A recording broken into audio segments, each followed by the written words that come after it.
Salut, c'est Trado. Alors pour faire plaisir à un généreux donateur, merci Marie-Josée, eh bien voilà une petite mise à jour pour Rodia.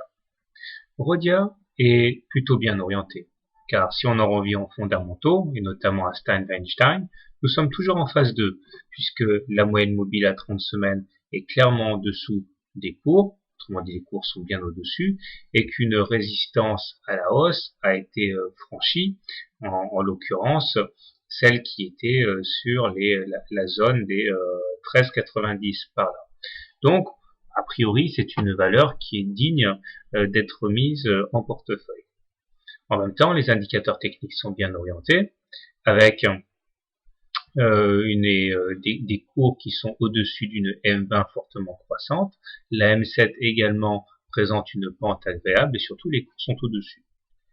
On ne peut pas non plus éluder le fait que le MACD est positif et s'attaque joyeusement à son signal. Le stochastique passe dans sa zone de surachat, très bon, et le momentum est également bien orienté puisque positif et croissant. Ce qui me semble surtout très intéressant ici, c'est que nous sommes en train d'inscrire un T1, c'est-à-dire une bougie qui va clôturer au-dessus de la Bollinger supérieure. Il faut savoir que 90% des bougies clôturent à l'intérieur des Bollinger et rares sont celles qui clôturent au-dessus. Et lorsque c'est le cas, eh bien très souvent on assiste à un vent d'euphorie qui peut faire sauter pas mal de verrous. Par exemple, ici, dans l'autre sens, avec une clôture en dessous de la Bollinger inférieure et ensuite on a vu que la variation a été très sévère.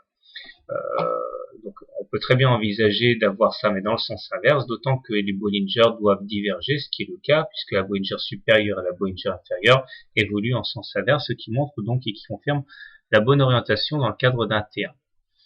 Cependant, il ne faut pas non plus oublier que on arrive, et c'est crucial, au contact d'une oblique jaune ici, et donc il est clair que des intérêts vendeurs vont se manifester. Espérons qu'il soit contrecarré par les velléités haussières de ceux qui veulent percuter le haut du canal ocre ici, dont la partie inférieure a déjà soutenu les cours auparavant. Donc techniquement et graphiquement, c'est très encourageant pour la valeur Rodia. Comment trader la valeur? Alors puisqu'on peut la shorter, on va pas enfin puisqu'on peut la shorter et l'acheter les deux, donc on va pas s'en priver.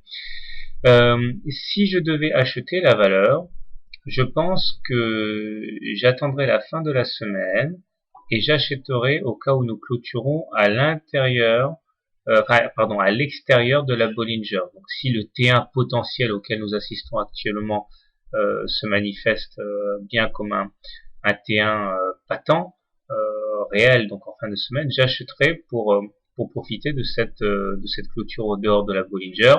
Je viserai dans un premier temps les 15,67 et pourquoi pas donc le haut du canal ocre.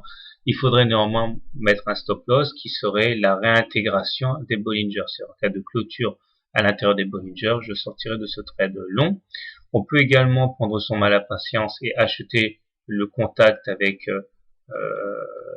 un retour sur la M20 ici, stop loss en cas de clôture sous la M20, objectif et bien un retour sur la précédente résistance.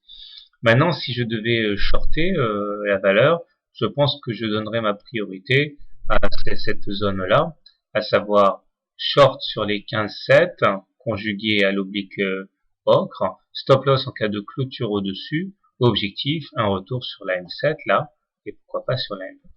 Voilà. À vous de jouer. Personnellement, dans l'état actuel de la dynamique, je suis obligé de privilégier les trades haussiers. Mais comme d'habitude, ceci n'est pas un conseil, c'est simplement une réflexion à voix haute. Bonne semaine et bon trade.